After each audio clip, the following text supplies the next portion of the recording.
Hello दोस्तों, कैसे हैं आप लोग। मैं उम्मीद करता हूं आप लोग सब अच्छे होंगे। आप देख रहे हैं अपना YouTube channel MS confidence point 9456। मैं आपका दोस्त स्वागत करता हूं आपके अपने प्लेटफॉर्म पर। तो आज जो हम चर्चा करने वाले हैं वो बहुत अहम और बहुत विशेष चर्चा है। काफ़ी बच्चों के कमेंट्स आने के बाद और बहुत सारे बच्चों को बहुत सारी दिक्कत आ रही थी कि हमको सही गाइडेंस देने के लिए कोई नहीं है कि किस तरीके से हमें आगे बढ़ना है और किस तरीके से हमें आगे तैयारी करनी है। क्योंकि ऐसा है कि अभी से ही जो है कुछ बच्चों का अभी 10+2 का एग्ज़ाम देंगे कुछ बच्चे, और कुछ जो है अभी स्नातक में काम कर रहे हैं, ठीक है, स्नातक पढ़ रहे हैं। तो अभी से ही अगर उनको बताया जाए कि प्रत्येक एग्ज़ाम के बारे में, तो उसी एग्ज़ाम की चर्चा को आगे बढ़ाते हुए आज जो हम बताने वाले हैं वो है यूपीएससी 2023। यूपीएससी 2023 का जो नोटिफिकेशन है वो 1 फरवरी को देखने को अगर मिलेगा। कितना? 1 फरवरी को इसका नोटिफिकेशन आ जाएगा। 1 फरवरी 2023 को इसका नोटिफिकेशन आ जाएगा। और यदि बात करें तो 21 फरवरी 2023 को ऑनलाइन प्रोसेसिंग हो जाएगी। क्या हो जाएगी? ऑनलाइन प्रक्रिया शुरू हो जाएगी। और अगर हम बता के चलें कि जून में इसका प्री एग्ज़ाम हो जाता है, प्री एग्ज़ाम हो जाएगा। और सितंबर और अक्टूबर अगर कोई दिक्कत नहीं आई तो इसका मेंस एग्ज़ाम हो जाता है।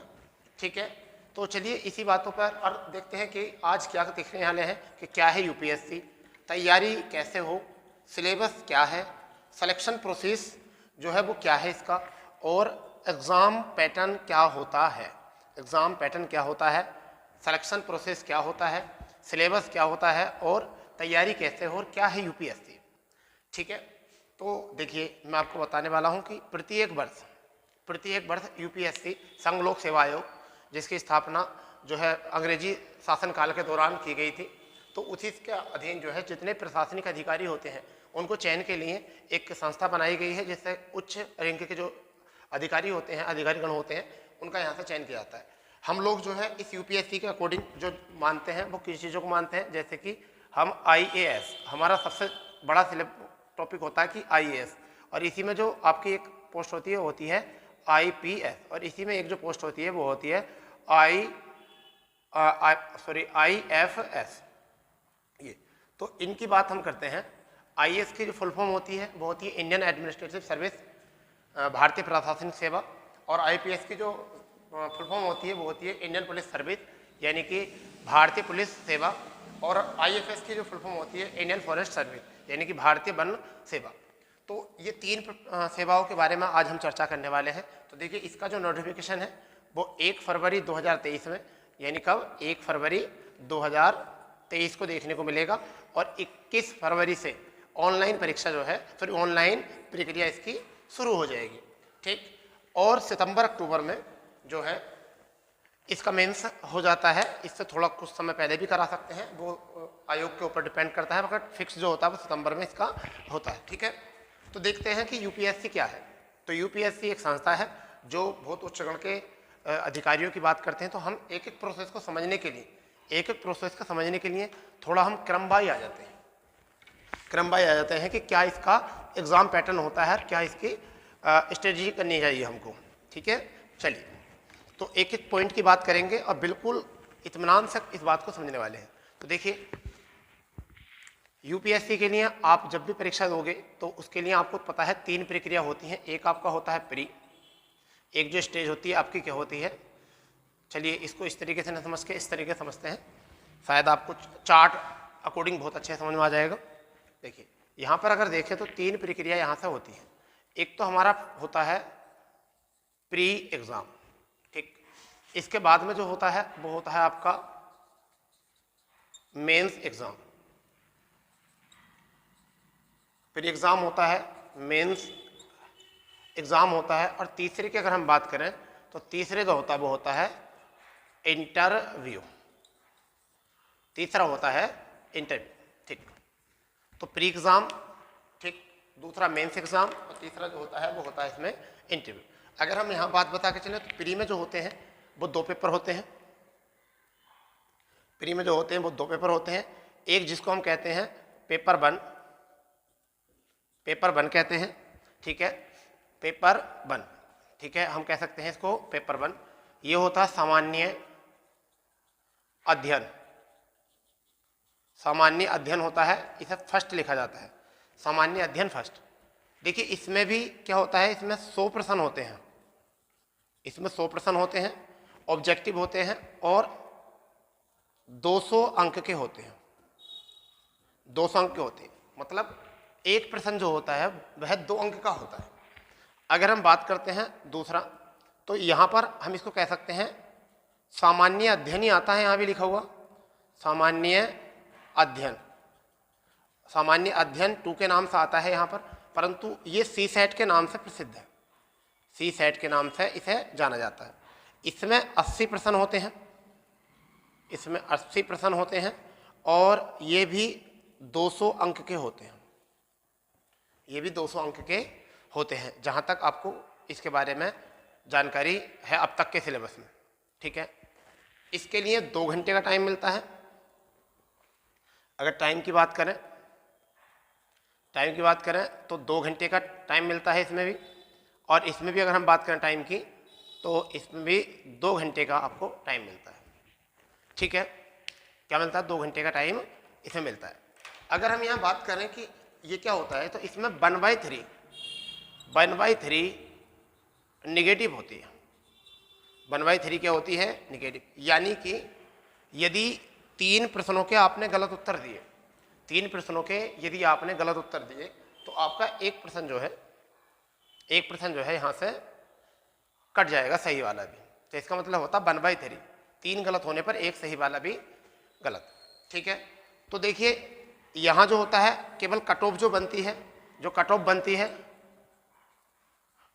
कट ऑफ जो बनती है वो इस पेपर में बनती है, परंतु जो आपका सामान्य अध्ययन पहला होता है, ऑब्जेक्टिव होते हैं दोनों, और जो आपका सामान्य पेपर 2 होता है, सामान्य अध्ययन पेपर 2 होता है, जिसे सी सेट के नाम से जानते हैं, ये केवल क्वालिफाई नेचर का होता है, केवल क्वालिफाई नेचर का होता है। यानी कि 33 सही 1/3%, हम इसको कह सकते हैं 33 सही 1/3% अंक यहाँ पर हमको लाने होते हैं।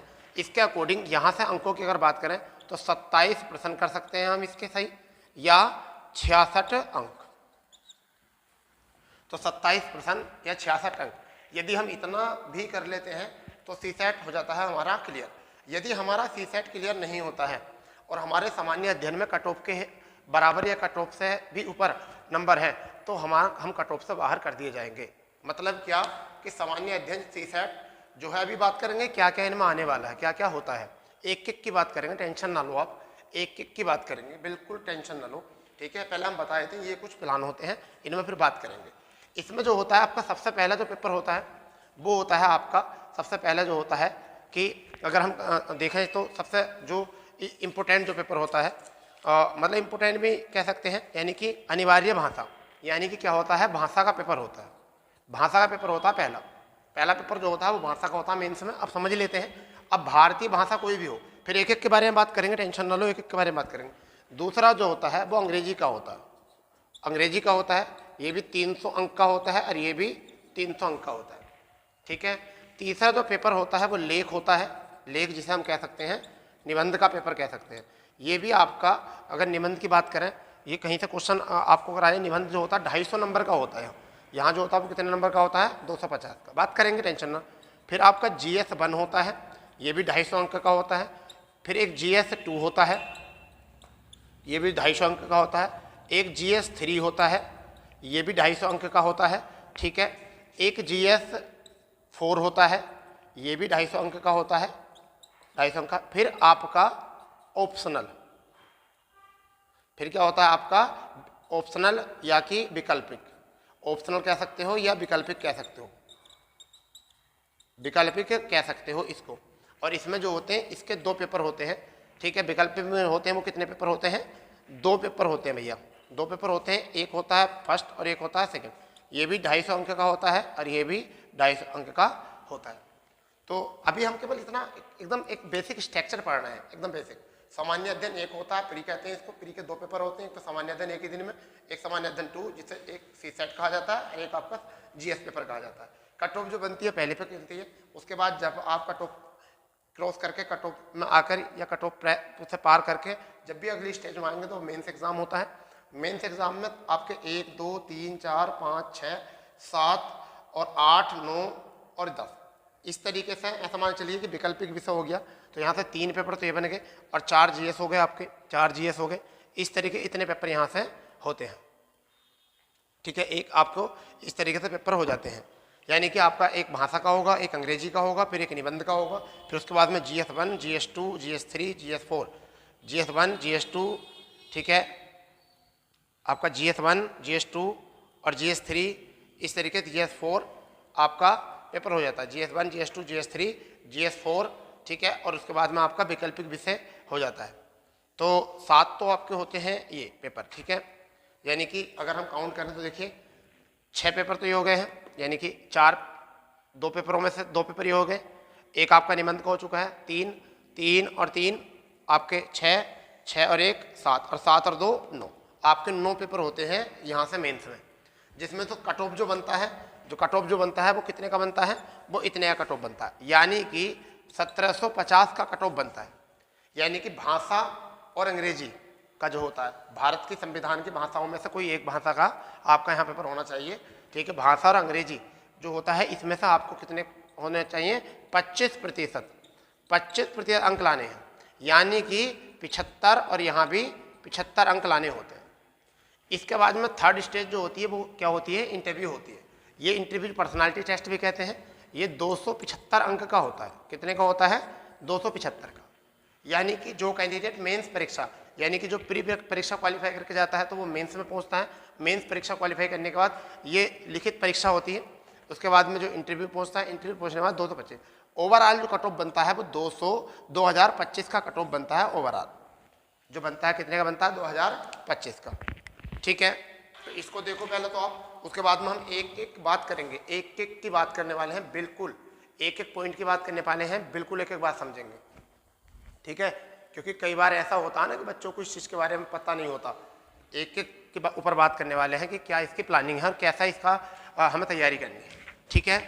चलिए मैं इसको रब करता हूँ, फिर एक एक बात करते हैं, फिर हम बात करते हैं एक एक के ऊपर। इसमें 3 स्टेज पता चल गई हैं आपको, क्या क्या स्टेज होती हैं। 3 स्टेज होती हैं, एक आपका प्री स्टेज होती है, दूसरी मेंस स्टेज होती है और तीसरी जो स्टेज होती है वो आपकी होती है इंटरव्यू, ठीक है। चलिए अब बात करते हैं कि प्री की। सबसे पहली स्टेज जो हमारी है वो क्या है, प्री स्टेज। फर्स्ट जो है हमारी वो क्या है, हमारी वो है प्री एग्जाम। अब हम सबसे पहले बात करते हैं पेपर 1 की। पेपर 1 की बात करते हैं। देखिए पेपर 1 में जो होता है, क्या होता है जी, ये आपका GS यानी सामान्य अध्ययन कहला जाता है। क्या कहला जाता है, सामान्य अध्ययन। सामान्य अध्ययन किया जाता है, ठीक। इसमें जो प्रश्न होते हैं ये 100 प्रश्न होते हैं, प्रत्येक प्रश्न 2 अंक का होता है, तो इस वजह से 200 अंक हो जाते हैं, पहली बात ये। फिर बात ये रही, इसमें 1/3 की नेगेटिव होती है। क्या होती है, 1/3 की नेगेटिव होती है, ठीक। अगर हम बात करें आगे कि 1/3 नेगेटिव हो चुका है, यानी कि 3 अंक गलत करने पर, और फिर ऑब्जेक्टिव होता है, यानी कि विकल्प क्या होता है, ऑब्जेक्टिव होता है, ऑब्जेक्टिव होता है, ठीक। इसके बाद में अगर हम बात करना टाइम की, तो टाइम की अगर हम बात करें तो टाइम जो मिलता है वो 2 घंटे का टाइम मिलता है। कितने घंटे का मिलता है, 2 घंटे का टाइम मिलता है, ठीक। अब बात कर लेते हैं कि इसमें क्या क्या सिलेबस होता है।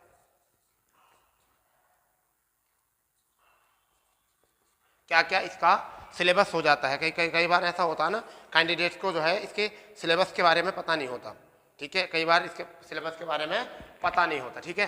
तो चलिए मैं थोड़ा इसको कलर चेंज कर देता हूँ, ठीक है, थोड़ा दिखने में गड़बड़ हो रही। तो क्या होता है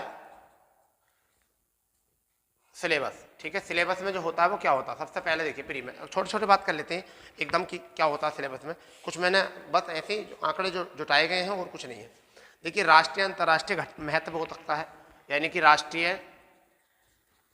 अंतर्राष्ट्रीय महत्व, जिसे हम करंट अफेयर या समसामयिक घटना भी कह सकते हैं। तो ये आ जाता है। अगर हम बात करें भारत और भारत का इतिहास, भारत का इतिहास, भारत का इतिहास आ सकता है कला एवं संस्कृति, कला एवं संस्कृति, कला एवं संस्कृति आ जाती है, कला एवं संस्कृति। भारत एवं विश्व का भूगोल आ जाता है, भारत एवं विश्व का भूगोल आ जाता है, भारत एवं विश्व का भूगोल आ जाता है। भारतीय राज्य व्यवस्था आ जाती है, यानी कि भारतीय राज्य व्यवस्था, भारतीय राज्य व्यवस्था आ जाती है। ठीक है, भारतीय राज्य व्यवस्था आ जाती है जी। इसमें अगर और बात करें तो भारतीय राज्य व्यवस्था, आर्थिक मामले आ जाते हैं, क्या जाते हैं, आर्थिक मामले, यानी कि इकोनॉमी, इकोनॉमिक्स वाला पोर्शन आ जाता है यहाँ से अगर देखें तो। ठीक है, अगर आगे देखें तो पर्यावरण परिस्थितिकी आ जाता है, पर्यावरण पारिस्थितिकी, पर्यावरण परिस्थितिकी आ जाता है। ठीक है, अगर हम देखें सामान्य विज्ञान आ जाता है, सामान्य विज्ञान आ जाता है। ठीक है, तो देख लीजिए पेपर 1 में यानी कि ओवरऑल सभी कवर किया गया होता है, ओवरऑल सभी किया जाता है, यानी कि राष्ट्रीय अंतर्राष्ट्रीय महत्व और घटनाक्रम, घटनाक्रम आ जाता है। ठीक है, इतिहास आ सकता है, भारतीय इतिहास, कला एवं संस्कृति, भारतीय एवं विश्व का भूगोल आ जाता है, भारतीय राज्य व्यवस्था आ जाती है, आर्थिक मामले आ जाते हैं, इकोनॉमिक्स में पर्यावरण परिस्थिति आ जाता है, और सामान्य विज्ञान यहाँ से पेपर 1 में आ जाता है। ठीक है, इतनी बात कर चुके हैं इसमें। अब कट ऑफ जो निर्धारित होता है, कट ऑफ जो निर्धारित होता है वो इसी पर निर्धारित होता है, कट ऑफ जो होता है वो पेपर 1 पे ही निर्धारित होता है। ठीक है, हो गया इतना, बस थोड़ा थोड़ा समझ लो। ठीक है, चलिए अब हम बात करते हैं पेपर 2 में। अब हम जो बात करते हैं वो किस में करते हैं, इसी के प्री के ही पेपर 2 में, इसी के ही पेपर प्री पेपर 2 में करते हैं। ठीक है, तो देखिए पेपर 2 उसी दिन होने वाला है। ठीक है, इसको जो है सी सेट, इसी को सी सेट कहते हैं। ठीक है, यहाँ पर 80 प्रश्न होते हैं, 80 प्रश्न होते हैं, एक प्रश्न 2.5 अंक का होता है, जिससे कि 200 अंक, 200 अंक बनते हैं। यहाँ पर अगर हम बात करें निगेटिव की तो 1/3 निगेटिव होता है। अगर हम बात करें टाइम की तो 2 घंटे टाइम मिलता है। क्वालिफाई यानी कि 33% अंक चाहिए होते हैं, यानी कि इन 80 में से 27% या 66 अंक, 27% या 66 अंक यहाँ से हमें चाहिए होते हैं इसमें। ठीक है, ये दूसरा पेपर होता है, इसको प्रश्न पत्र कहते हैं। ठीक है, अब ये इसमें क्या क्या आता है, हम सिलेबस की बात कर लेते हैं। तो इसमें क्या आता है सिलेबस की अगर हम बात करें तो सबसे पहले बोधगम्यता, बोधगम्यता आता है, समझ गए नहीं, बोधगम्यता, बोध थोड़ा सा लिखने में मिस्टेक, बोधगम्यता, कॉम्प्रिहेंशन बोलते हैं इसको अंग्रेजी में, तो बोधगम्यता आता है, कॉम्प्रिहेंशन बोलते हैं। ठीक है, क्या बोलते हैं, कॉम्प्रिहेंशन इसको अंग्रेजी में बोलते हैं। फिर संचार कौशल आ जाता है, क्या आ जाता है इसमें, संचार कौशल, संचार कौशल आता है।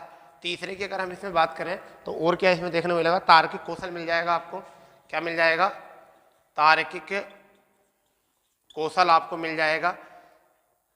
फिर चौथा अगर हम बात करें तो संख्या कौशल आ जाता है। फिर अगर हम बात करते हैं पांचवें में तो पाई चार्ट आ जाता है। छठे में अगर हम यहाँ पर ही अगर थोड़ा सा और ऐड करें तो सामान्य मानसिक योग्यता आ जाती है, यानी क्या आ जाती है, सामान्य मानसिक योग्यता आ जाती है। ठीक है जी, आधारभूत संरचना आ जाती है, यानी आधारभूत संरचना, साथ में क्या आता है, आधारभूत संरचना। तो ये आपका आ जाता है सी सेट में, ये आपका आ जाता है पेपर 2 प्री के पेपर 2 में आ जाता है।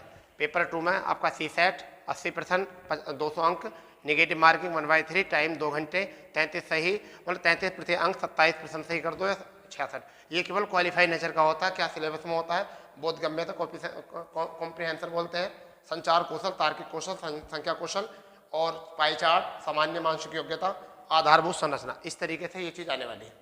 अब जब ये कैंडिडेट जो भी आप इससे कट ऑफ से बाहर मतलब जो भी कट ऑफ में आएंगे, जो भी इस पेपर को क्वालिफाई करेंगे, दोनों पेपरों को, और पहली स्टेज जो है क्वालिफाई कर जाएंगे, तो वो किधर आएंगे अब, वो करेंगे फिर मेंस परीक्षा।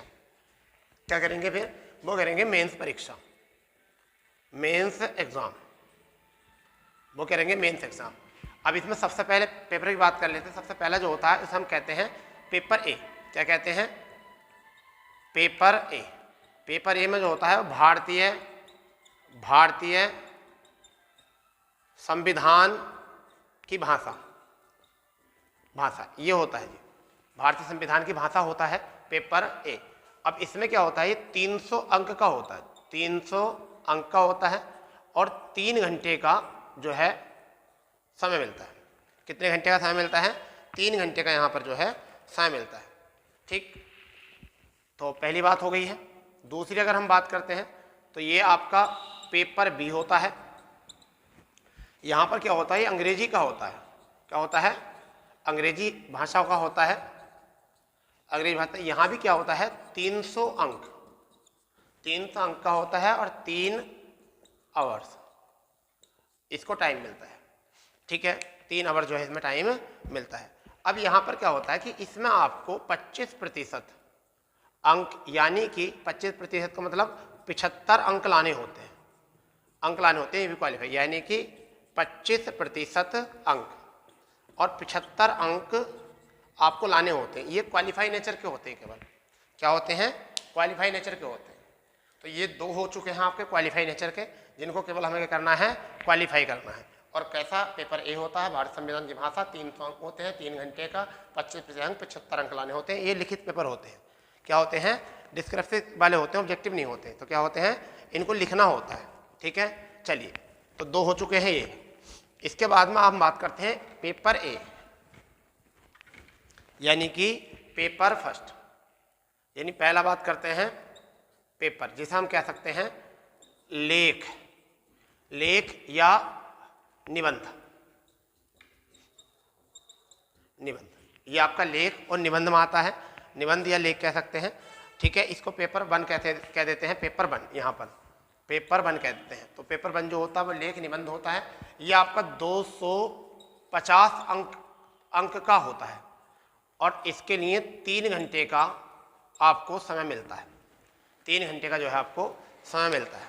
ठीक, इसके बाद में जो होता है वो होता है पेपर 2। ठीक है, इसे हम क्या कहते हैं, जीएस फर्स्ट या सामान्य अध्ययन फर्स्ट कहते हैं।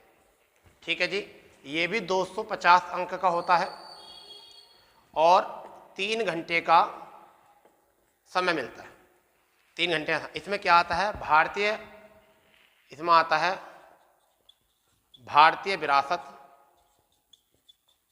संस्कृति,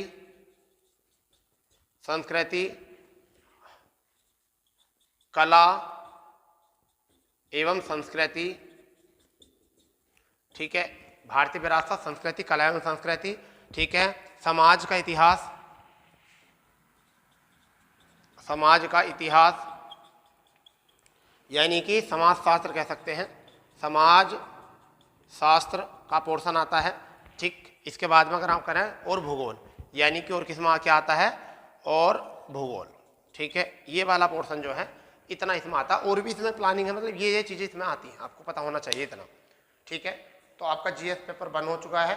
ठीक है, जिसमें सामान्य अध्ययन कहते हैं, 250 अंक का होता है, 3 घंटे, भारतीय विरासत, संस्कृति, कला एवं संस्कृति, समाज का इतिहास, समाजशास्त्र और भूगोल, इसमें ये आता है। ठीक है, तो हमारे 2 पेपर हो चुके हैं अभी तक, यानी कि 2 ऑप्शनल 2 ही, तो 4 हो चुके हैं। अभी हमारे कितने रह रहे हैं, 5 और रह रहे हैं। ठीक है, चलिए इसके बाद देखते हैं पेपर 3।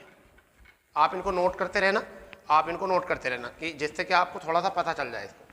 तो इसके बाद में होता है आपका पेपर 3। कौन सा होता है, पेपर 3। पेपर 3 होता है जिसे हम कह सकते हैं जीएस सेकंड, यानी कि सामान्य अध्ययन थर्ड बोल सकते हैं। ये भी 250 अंक का होता है, और 3 घंटे का यहाँ पर समय होता है। 3 घंटे का समय होता है। क्या आता है इसमें? शासन संविधान आता है। इसमें क्या आता है? शासन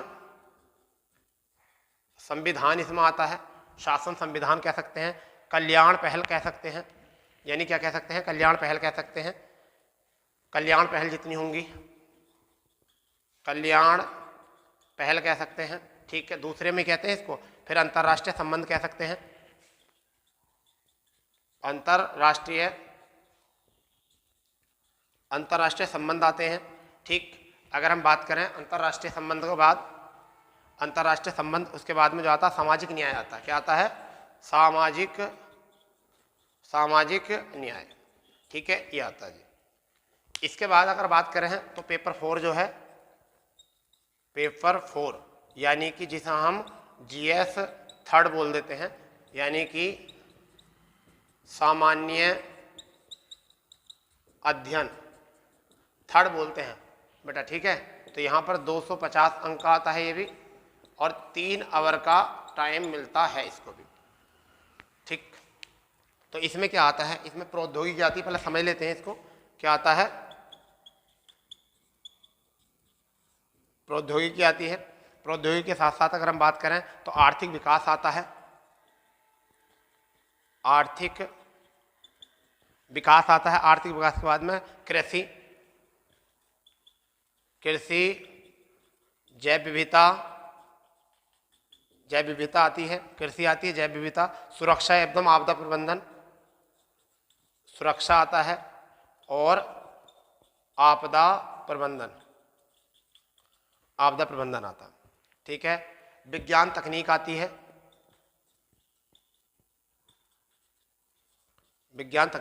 ठीक है, तो अब पहले इन दो को समझ लेते हैं। यानी कि GS2 में जो आता है, GS2 सामान्य अध्ययन, यानी जिसे हम कह सकते हैं, GS2 जिसे हम कह सकते हैं सामान्य अध्ययन 2। कितने अंक का आता है? 250 अंक का आता है। 250 अंक का 3 घंटे टाइम होता है।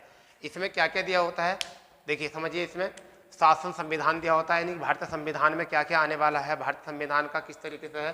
कल्याण पहल हो जाती है, इनसे कल्याण के लिए क्या होता है? अंतर्राष्ट्रीय संबंध होते हैं कि अंतर्राष्ट्रीय संबंधों में किस तरीके से सामाजिक न्याय आता है। ठीक है, अगर हम बात करें GS 3rd में जो पेपर 4 होता है हमारा, ठीक है, सामान्य अध्ययन 3rd बोलते हैं इसको, 250 अंक का आता है, 3 घंटे का टाइम होता है। इसमें प्रौद्योगिकी आती है, आर्थिक विकास आता है, कृषि जैव विविधता आती है, सुरक्षा आती है, आपदा प्रबंधन और विज्ञान तकनीक यहाँ से आते हैं। ठीक है, इतनी कोई दिक्कत, कोई परेशानी नहीं होनी चाहिए ना, कोई दिक्कत नहीं होनी चाहिए। चलिए ठीक, अब पेपर 5 देख लेते हैं कि पेपर 5 क्या है। पेपर 5 और पेपर 6 क्या है। ठीक है, ठीक है भाई, तो पेपर 5 जिसे हम कह सकते हैं GS आपका 4, GS 4 यानी कि सामान्य अध्ययन 4 गए थे। ये भी कितने अंक का होता है? 250 अंक का होता है, और 3 घंटे का इसको भी समय मिलता है। 3 घंटे का इसको भी आपको समय मिलता है। ठीक है, क्या आता है इसमें? इसमें नैतिकता आती है। इसमें क्या आती है? नैतिकता कहते हैं। ठीक है, इसको सत्य निष्ठा कहते हैं। इसे दर्शन शास्त्र इसमें आता है, दर्शन शास्त्र इसमें आ जाता है, नैतिक शास्त्र इसमें आ जाता है, नैतिक शास्त्र इसमें देखने को मिल जाता है कई बार। ठीक है, आर्यभाषा में। और योग्यता क्या हो जाती है? योग्यता देखने को यहाँ मिल जाती है। तो ये सारा इस तरीके से हम कह सकते हैं GS पेपर 4 का जो है सिलेबस है, यानी इन पोर्शन से क्वेश्चन आने की उम्मीद रहती है। ठीक है, ये इन क्वेश्चन से होने की उम्मीद रहती है। ठीक, तो ये हो गया आपका GS पेपर 4। मैं कम समय में आपको बहुत कुछ बताने की कोशिश कर रहा हूँ, क्योंकि बहुत ज़्यादा समय लेने की जरूरत नहीं होती है इनमें। ठीक है, तो देखिए अब सबसे पहले आते हैं 2 ऑप्शन, यानी कि वैकल्पिक विषय होते हैं। ये भी 2 पोर्शन में होते हैं। एक आपका होता है वैकल्पिक पेपर फर्स्ट, यानी एक ही वैकल्पिक के 2 पेपर, और दूसरा होता है वैकल्पिक वैकल्पिक पेपर सेकेंड, ठीक है जी। ये भी 200 अंक का होता है, 250 अंक का, 250 अंक का होता है और 3 घंटे का यहाँ पर टाइम मिलता है। यहाँ पर जो होता है ये भी 250 अंक का होता है और 3 घंटे का यहाँ पर इसको टाइम मिलता है, ठीक है। तो ये आप कोई भी भाषा के जो है ले सकते हो यहाँ से। यहाँ पर आप किसी भाषा के जो है, जैसे कृषि हो गया, नीतिक शास्त्र हो गया, जो भी आपका सब्जेक्ट हो वो भी, और जो ग्रेजुएशन में सब्जेक्ट है वो भी, या जो सब्जेक्ट आपका नहीं है वो भी ले सकते हो। जैसे आपका नैतिक शास्त्र ले सकते हो, मनोविज्ञान यहाँ से ले सकते हो, कृषि कल्याण यहाँ से ले सकते हो, या आपका रसायन, केमिस्ट्री, फिजिक्स, मैथ, आपका समाजशास्त्र, हिस्ट्री, पॉलिटी, ज्योग्राफी, इन्वायरमेंट, कुछ भी आप यहाँ से ले सकते हो जो आपको यहाँ पे लिस्टिंग दी होती है, ठीक है। इसकी PDF जो है टेलीग्राम पर आपको उपलब्ध कर दी जाएगी। इसकी जो PDF है वो टेलीग्राम पर उपलब्ध करा दी जाएगी। अब मैं आपको थोड़ा केवल ओवरव्यू दे रहा हूँ, ठीक है। तो यहाँ से मेंस में जो हुए आपके कितने हुए, मेंस में हुए आपके 1750, ठीक। इसके बाद में आपका होता है इंटरव्यू होता है 275 का। इसका मतलब जो भी मेंस क्वालिफाई करते हैं वो इंटरव्यू के लिए जाते हैं। वो किसके लिए जाते हैं? इंटरव्यू के लिए। और यहाँ से 2025 अंक पर जो है फाइनल मेरिट बनती है, और जो भी इस फाइनल मेरिट को क्वालिफाई कर जाते हैं, ठीक है, उनका जो है प्रशासनिक सेवा में जो हो जाता है वो चयन हो जाता है। प्रशासनिक सेवा में जो है उनका चयन हो जाता है जी, ठीक है। इतना करने पर भी प्रशासनिक सेवा के जो है वो अंग बन जाते हैं, प्रशासनिक सेवा के अंग बन जाते हैं, ठीक है। क्लियर? प्रशासनिक सेवा के अंग जो हैं वो बन जाते हैं, इसमें कोई दिक्कत वाली बात है नहीं।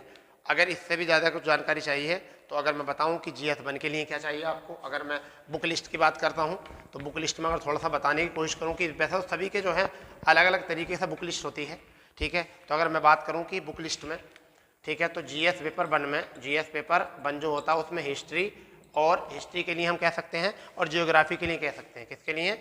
जियोग्राफी के लिए हम कह सकते हैं। तो हिस्ट्री के लिए नितिन सिंघानिया बेस्ट ऑप्शन रहता है।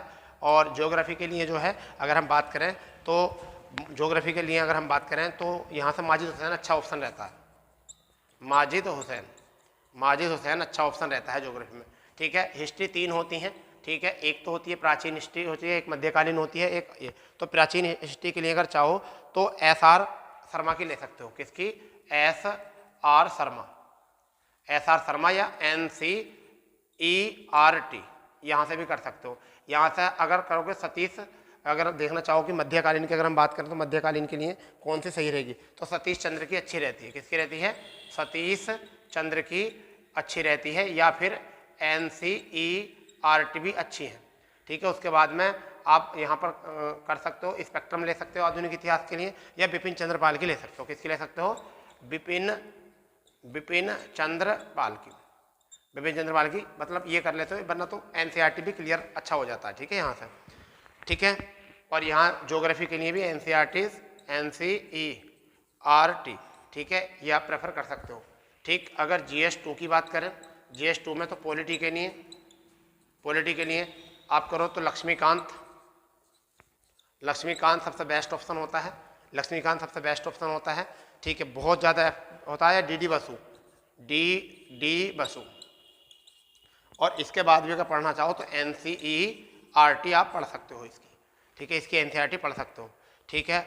अंतर्राष्ट्रीय संबंध अगर हम बात करें यहाँ पर इंटरनेशनल रिलेशनशिप IR के लिए अगर पढ़ना चाहते हो तो एक व्यक्ति है आते हैं पुष्पेश पंत, यानी कि क्या, या ऐसा मान के चलिए इसको ना पढ़ो तो NCERT पढ़ लेना, ठीक है। ये क्लास नोट्स ठीक है, क्लास नोट्स जो है बहुत ज़्यादा उपलब्ध हो जाते हैं, यहाँ से इसकी तैयारी यहाँ से आप कर सकते हो यहाँ से, ठीक है। चलिए GS3 में देख लेते हैं, थोड़ा मोटा मैं आपको बता रहा हूँ यहाँ से, और आपको मैं नेक्स्ट सेशन लूँगा पूरी तरीके से आपको डिटेल में बताऊँगा, ठीक है। GS3 ये केवल इसलिए बताया गया जब नोटिफिकेशन आ जाएगा बिल्कुल एकदम क्लियर बताएंगे नोटिफिकेशन।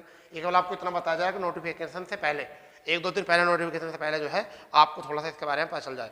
तो देखिए इकोनॉमिक्स की अगर हम बात करें, इसमें इकोनो की अगर हम बात करें तो इकोनो में आप ले सकते हो रमेश सिंह, ठीक है, वरना तो सबसे अच्छी है NCERT, ये आपकी बेसिक समझ को बढ़ाएंगे। या किसी भी कोचिंग संस्थान से क्लास नोट्स देख लेना, ठीक है, क्लास नोट्स भी अच्छा बनकर थोड़ा बहुत पढ़ लेना यहाँ से, ठीक है। अगर हम GS4 की बात करें, GS4 की अगर हम बात करें तो GS4 में अगर हम GS4 की बात करें तो देखिए नैतिकता के लिए एक आपके आते हैं PN राव चौधरी। क्या आते हैं? PN Rao Chaudhary. PN Rao Chaudhary, PN Rao Chaudhary होते हैं। या फिर मुझे तो अच्छे जो लगते हैं वो दृष्टि के नोट्स अच्छे लगते हैं। दृष्टि के नोट्स हिंदी माध्यम वालों के लिए बहुत अच्छे हैं दृष्टि के नोट्स, ठीक है। हिंदी माध्यम वालों के लिए दृष्टि के नोट्स और इंग्लिश मीडियम वालों के लिए जो है अच्छे नोट्स जो हैं मुझे ऐसा लगता है कि बाजीराव के अच्छे हैं। किसके हैं? बाजीराव के अच्छे हैं जो अंग्रेजी वाले नोट्स हैं, ठीक है। करंट अफेयर के लिए अगर डाटा उठाना चाहो तो इनसाइट इंडिया बहुत अच्छी वेबसाइट है जहाँ से करंट अफेयर आपको उपलब्ध हो जाएगा बहुत अच्छे तरीके से, ठीक है। तो और ज़्यादा से ज़्यादा क्वेश्चन क्या है भाई? सोल्व पेपर, सोल्व पेपर, यानी कि अभी तक के जितने भी परीक्षाएं हुई हैं उनके जितने भी सोल्व पेपर होते हैं उनको लगाना भी बहुत अच्छा ऑप्शन होता है। तो दोस्तों जहाँ तक मिस्टर कोशिश की मैंने आपको यूपीएससी के बारे में एकदम क्विक रिवीजन, क्विक नॉलेज दी, और जैसे ही इसका नोटिफिकेशन आएगा हम पूरी इस पर बात करेंगे। ये केवल आपको बताने के लिए है जिससे कि आपको इसके बारे में पता चल जाए। बहुत सारे बच्चे ऐसे होते हैं जिनको यूपीएससी के बारे में पता होता नहीं और वो अपने टैलेंट को दबा कर ही रख देते हैं, ठीक है। शायद वो अगर उनको सही रास्ता बताया जाए, सही तरीके से बताया जाए तो शायद वो सिलेक्शन ले सकते थे। तो ठीक है, आगे जो मिलते हैं नोटिफिकेशन के बाद मिलते हैं। ऐसी जानकारी के लिए जुड़े रहो हमारे यूट्यूब चैनल से, हमारा नहीं अपने यूट्यूब चैनल से, ठीक है। हमारा आपका सब एक ही बात है।